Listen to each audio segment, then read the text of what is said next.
Le magazine de ce dimanche anticipe sur la journée internationale de la femme prévue mardi prochain avec pour thème l'autonomisation de la femme, défis et opportunités pour l'épanouissement de la famille. Notre invitée est la ministre de la promotion de la femme, de la famille et de la protection de l'enfant, Madame Euphrasie Kwasi Yao. C'est bien ça? C'est cela. Merci Madame et merci d'avoir accepté notre invitation. Alors que représente cette journée pour vous, Madame, et au-delà pour la femme ivoirienne? Merci Alvor. La journée internationale de la femme a été instituée par les Nations Unies et c'est un grand jour pour la femme. On a demandé à tous les États membres de s'arrêter, de faire le focus sur la femme, de regarder le rôle important qu'elle joue dans la société, de faire un bilan des acquis, de regarder également les opportunités qui peuvent aider la femme à aller de l'avant. Donc c'est un grand jour pour la femme elle-même parce que toutes les attentions sont sur elle. D'accord, madame. Alors, le thème, c'est l'autonomisation de la femme, défis et opportunités pour l'épanouissement de la famille. Pourquoi ce thème? L'autonomisation de la femme, en anglais, on parle de empowerment, c'est-à-dire le pouvoir. La finalité, c'est cela. C'est-à-dire il faut que la femme ait le pouvoir de décision économique, qu'elle puisse se prendre en charge, qu'elle ait le pouvoir de décision sociale, c'est-à-dire l'éducation, qu'elle soit éduquée, qu'elle soit en bonne santé, et surtout, qu'elle ait le pouvoir de décision au niveau un peu plus élevé. Donc, l'autonomisation, c'est quand elle décide de ce qu'elle veut faire de son argent, de ce qu'elle veut faire en public et même au niveau de la famille. Parce que très souvent, avant la journée, on disait que la femme était une personne vulnérable, passive, dont il fallait s'en occuper. Mais aujourd'hui, depuis 1973, où Esther Bozirop a découvert qu'en fait, ce n'est pas juste. La femme a un rôle important. Il faut s'arrêter pour reconnaître ce rôle. Depuis ce jour-là, les choses ont changé. En 1975, il y a eu la journée. Et aujourd'hui, la femme doit être autonome. Elle doit pouvoir décider. En fait, la finalité, c'est cela. D'accord. Alors, depuis 1975, donc plusieurs décennies, la femme est célébrée. Quel bilan faites-vous? Vous êtes aujourd'hui ministre de la promotion de la femme. Quel bilan faites-vous depuis 1975 jusqu'à 2016? Ok. Si nous devons faire le bilan, c'est qu'il y a vraiment une progression. En tout cas, dans le cas de la Côte d'Ivoire. Vous reconnaissez cela au moins? Mais si, il y a une progression. Quand on fait le bilan, on regarde, comme je disais, d'abord le pouvoir social, c'est-à-dire éducation, santé. Aujourd'hui, en Côte d'Ivoire, à l'école préscolaire, il y a 51% de petites filles qui vont à l'école, donc 49% pour les hommes. Ici, on ne fera plus beaucoup de campagnes parce qu'il y a pratiquement la parité. Au niveau de l'école primaire, on est à 44%, voire 45%. Donc, il y a quand même l'éducation de la petite fille à faire encore. Quand on prend au niveau économique, vous avez le fonds femmes, le fonds FAFSI, c'est-à-dire pour les femmes de Côte d'Ivoire, où aujourd'hui on est passé de 1 million à 3 millions, pratiquement 5 millions, qui permet, initié par la première dame de Côte d'Ivoire et qui touche toutes les régions de la Côte d'Ivoire. La femme est autonome financièrement, même si nous avons encore des défis à relever. Quand on prend au niveau politique, ça tout le monde le sait, au niveau du gouvernement, on était à 5 femmes. Aujourd'hui, le président de la République a fait passer le nombre de femmes à 9, ce qui fait 25%. C'est une progression. Conseil économique et social, on était à environ 20%, on est passé à environ 30%. C'est-à-dire le minimum qu'il faut pour que les femmes s'expriment. Et j'en passe. Mais ce qui est très important, c'est qu'en Côte d'Ivoire, aujourd'hui, les secteurs qui étaient réservés aux hommes, la barrière est brisée. Il n'y a plus de frais. Au niveau de la gendarmerie, vous savez qu'aujourd'hui, les femmes sont rentrées à la gendarmerie, ce qui n'était pas le cas. Il y avait 4 femmes, la dernière fois, on m'expliquait qu'il y a plus de 30 femmes qui sont à l'école. Donc après, on va regarder encore ce secteur. Les MPT. Femmes officiers et sous-officiers en même temps. Oui, officiers, sous-officiers. Très bien. Ça, c'était un tabou en Côte d'Ivoire. Et grâce au président de la République, et désormais, c'est chose faite. À l'MPT, les petites filles qui n'avaient pas le droit de s'inscrire dans cette prestigieuse école, aujourd'hui, elles y sont. Le général m'expliquait qu'il y avait un quota de 20 petites filles. Mais quand on a fait le concours, elles sont passées à 36. Donc, ils sont en train d'envisager la construction de bâtiments pour les jeunes filles. Et que le président a demandé qu'on ne laisse pas les 16 autres, mais qu'on construise des bâtiments. Attendez, il y a une évolution. Et ce qui est important, on a une femme première femme générale en Côte d'Ivoire. On a une femme secrétaire générale du gouvernement. En fait, l'important de briser cette barrière-là, c'est que dès qu'une femme est rentrée, qu'elle a fait ses preuves, les tabous tombent et aujourd'hui, les femmes peuvent être partout. Il y a une progression. Très bien. Alors, madame, tout à l'heure, vous avez parlé de la scolarisation de la jeune fille. Madame, il y a également les grossesses en milieu scolaire.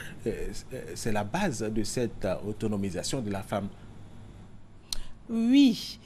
Non, nous, on appelle ça les freins à la réduction des inégalités entre les sexes. Il y a des stéréotypes, il y a la culture, les coutumes qui font que, généralement, il y a un blocage. Mais on travaille sur ces blocages. Les grossesses en milieu scolaire. Je vais dire. Quand tu as scolarisé la jeune fille. Oui. On scolarise la jeune fille. Je vous ai dit qu'à l'école préscolaire, il y a 51% de jeunes filles. Donc, on met les filles à l'école. Mais c'est le taux d'achèvement qui pose problème à cause justement des grossesses précoces, des mariages forcés. Ça, c'est vraiment des éléments sur lesquels on doit lutter. Combattre tout cela, hein? Mais c'est ce qu'on doit faire pour qu'on puisse atteindre. Regardez par exemple. Et c'est ce que vous allez faire. C'est ce qu'on va faire. Et déjà, le ministère de l'Éducation en fait beaucoup. Hein. Vous entendez, ils ont fait des études. Il faut savoir quelle est la cause de ces grossesses-là. Est-ce que ce sont les hommes qui ne trouvent plus de femmes ailleurs, qui prennent les petites filles? Est-ce que ce sont les petites filles qui... Il faut qu'on trouve la cause. Parce qu'il faut qu'on frappe juste et là où il faut. Donc, je pense que ce sont des éléments sur lesquels on travaille. Et au fur et à mesure, les inégalités, on aura la parité partout. Alors, très bien. Alors, ici en Côte d'Ivoire, il y a les femmes rurales, les femmes modernes. Alors, comment la situation a évolué et comment est-ce que cette situation évolue à la fois pour les femmes modernes, dites modernes, hein, celles qui sont allées à l'école, et les femmes rurales? Est-ce que vous avez des exemples, surtout au niveau des femmes rurales, qui ont évolué, qui ont pu, malgré, bien qu'elles soient dans le monde rural, s'en sortir et puis aujourd'hui être des exemples pour les autres femmes, je veux dire? Vous savez que parmi les grandes avancées, il y a le programme Compendium des compétences féminines de Côte d'Ivoire qui a été initié encore par le président de la République depuis 2011. Il y a un grand volet qui concerne les femmes rurales, c'est-à-dire les femmes qui ont réussi dans leur secteur d'activité qu'il faut identifier pour pouvoir valoriser les montées aux yeux du monde. J'en ai parlé ici sur cette antenne depuis un moment. Et ces femmes rurales-là, il y a beaucoup de programmes qui s'occupent des femmes rurales. Et par exemple, quand on prend le cas de l'ANADER, la FICA, le ministère de l'Agriculture, ce sont des secteurs qui travaillent spécifiquement pour faire avancer la femme rurale. Donc, et d'ailleurs même, il y a une journée de la femme rurale. Donc aujourd'hui, on va plus parler de la journée internationale de la femme qui concerne toutes les femmes de Côte d'Ivoire, les femmes rurales, les femmes commerçantes, les femmes agricultrices, les femmes à un niveau de décision, c'est pour toutes les femmes. On reviendra sur cette antenne quand il s'agira de la journée de la femme rurale le 4 octobre 2016. On reviendra pour en parler. Mais je voudrais insister sur la journée internationale de la femme le 8 mars. Le 8 mars prochain. À l'Institut, à l'INJS, à Makori. Au départ, on avait dit qu'on allait faire... C'était au Palais de la Culture. Voilà, au Palais de la Culture, mais on a vu que déjà il y avait le Massa et puis la place n'était pas suffisante. Oui, beaucoup de femmes s'annoncent et notre marraine, la première dame, a demandé qu'on aille dans un grand espace où toutes les femmes vont se retrouver. Oui, avec la première dame et certainement le président de la République, le premier ministre. Oui, d'accord. C'est le premier homme qui lutte pour que les femmes puissent avoir leur place. Il sera là. Et ça sera une occasion pour les femmes, moi je leur dis, qu'elles viennent entendre le message. Madame la ministre, vous allez lancer ce message tout à l'heure. Avant votre message, nous allons suivre ce reportage justement sur la journée internationale des femmes. Regardez. Tous les 8 mars est célébrée la journée internationale de la femme. Instaurée pour souligner les progrès en termes d'égalité des sexes, la journée internationale de la femme est aussi l'occasion de mettre en relief les défis encore à surmonter pour une véritable égalité à l'échelle mondiale. En Côte d'Ivoire, le thème retenu pour cette édition est l'autonomisation de la femme, défis et enjeux pour la prospérité de la famille.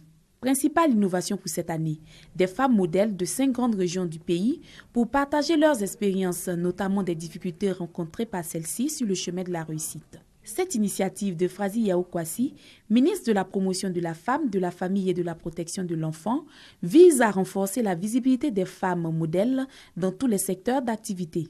L'Union africaine a déclaré l'année 2016 année des droits de l'homme, spécialement des droits de la femme.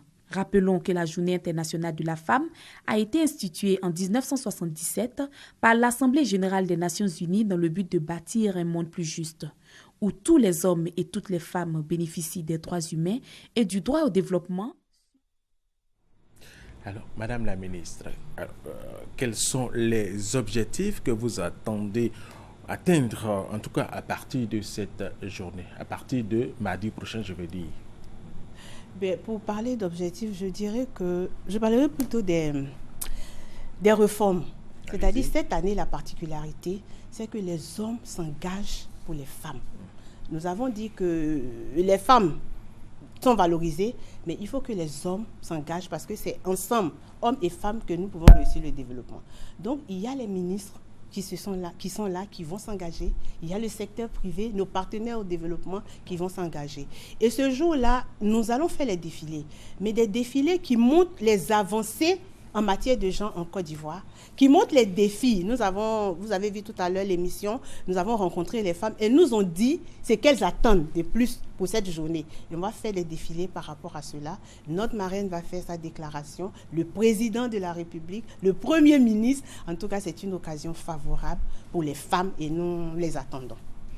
Alors, madame, vous avez dit, vous attendez le soutien des hommes, hein, le président de la République, Alassane Ouattara, le premier ministre Daniel Kablan d'un camp, les membres du gouvernement, le secteur privé avec M. Congo Kwadjo Kwasi, par exemple, de la CGCI, Jean Kakou Diagou et bien d'autres vont venir vous soutenir. Qu'est-ce que vous attendez de ces hommes?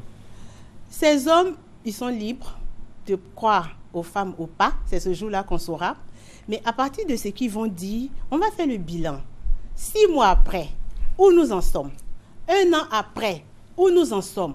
Et comme nous disons toujours, le genre est transversal.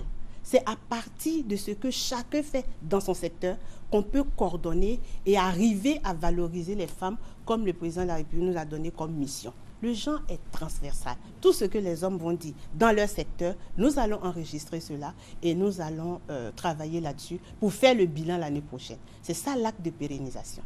Alors justement, c'est symbolique cette journée. Au-delà de cette journée, qu'est-ce que vous entendez faire justement pour pouvoir faire ce bilan l'année prochaine? La journée est une étape. Je vous ai dit que le 8 mars, normalement même à la RTI ici, tout le monde doit s'arrêter. Ça c'est clair. Il y a des pays qui en ont... Oui. Et le secteur privé? Ils doivent s'arrêter. Les femmes qui sont dans le secteur privé, allez-y madame, allez-y. Les femmes qui veulent venir ce 8 mars à l'INJS, à Makori, pour fêter, le secteur privé doit pouvoir les libérer. Il y a des pays qui en ont fait des jours fériés. Mais nous n'avons pas fait parce que nous étudions encore au niveau du gouvernement les conditions. Parce que généralement, quand on va déclarer férié, c'est parce que sûr que les hommes vont rester à la maison au lieu de venir célébrer les femmes. Donc on réfléchit. Mais je voudrais dire que toutes les femmes sont invitées, les femmes du secteur privé. Personne ne peut être pénalisé parce qu'elle vient à sa journée déclarée au niveau mondial, déclarée par le président de la République de Côte d'Ivoire. C'est pas possible. Toutes les femmes sont attendues. Personne ne peut être pénalisé et non. Personne ne va être pénalisé. Non, personne ne va. Nous sommes là, on a le programme Compendium des compétences féminines, on se parle. Personne ne peut être pénalisé. Et ne va être pénalisé. Et ne va être pénalisé. Alors, sinon, on dénonce. Alors, très bien. Alors, à l'origine, la cérémonie était prévue au Palais de la Culture et vous partez à l'INJS. Vous confirmez cela? Oui, je confirme et j'insiste même là-dessus parce qu'il y a eu des émissions avant. Et si les femmes ne font pas attention, elles vont penser que c'est encore au Palais de la Culture. J'insiste pour dire que c'est à Makori. Nous avons déjà travaillé avec le maire, nous sommes sur le terrain. Toutes les femmes doivent converger vers Makori. On dit toujours que 80% de la réussite d'une personne dépend d'elle-même. Les 20%, c'est l'opportunité. Les 20% d'opportunités du gouvernement sont déjà là. Mais les 80%, les femmes doivent se déplacer. Venir écouter le message. Venir tirer les expériences des autres femmes. Parce qu'il y aura des témoignages. Il y aura des témoignages des hommes, des femmes. Il faut qu'elles viennent écouter cela. C'est par la connaissance qu'on s'enrichit. Ce n'est pas par les moyens financiers d'abord. C'est par ce que tu sais, ce que tu entends et tu t'enrichis. Donc, aucune femme ne doit rester couchée. Elles doivent toutes venir au... Je reviens. À l'INJS, à Makori, les femmes et les hommes, parce que les hommes ont compris aujourd'hui en Côte d'Ivoire. Oui, nous avons compris. Et madame, alors, vous avez commencé avant le 8, vous étiez à Boisflé très rapidement, les femmes du secteur rural. Oui, nous sommes partis à Boisflé parce que dans notre province programme, et à l'intérieur du pays. À l'intérieur, nous avons lancé le message à tous nos directeurs régionaux au préfet, chaque région doit célébrer la femme, comme je l'ai dit. On doit célébrer la femme au niveau des régions et nous avons fait de façon symbolique Bois-Flé, parce que c'est une grande zone où les femmes travaillent beaucoup. Nous sommes partis, on a célébré avec le préfet, toute la communauté administrative, politique était là. On a donné l'exemple le 6 mars et nous souhaitons que, le 4 mars, nous souhaitons que toutes les autres régions en fassent autant, parce que c'est la journée de la femme. Tout le monde doit s'arrêter. Très bien, merci madame. Alors nous recevions la ministre de la promotion de la femme, de la famille et de la protection de l'enfant, madame Euphrasie Kwasi Yao, et cela en prélude à la journée internationale de la femme qui sera célébrée le mardi 8 mars prochain. La cérémonie officielle aura lieu à l'INJS, à Marcory, en présence du président de la République et de la première dame, madame Dominique Ouattara. Et c'est la fin, votre marraine, et c'est la fin de cette édition. Merci.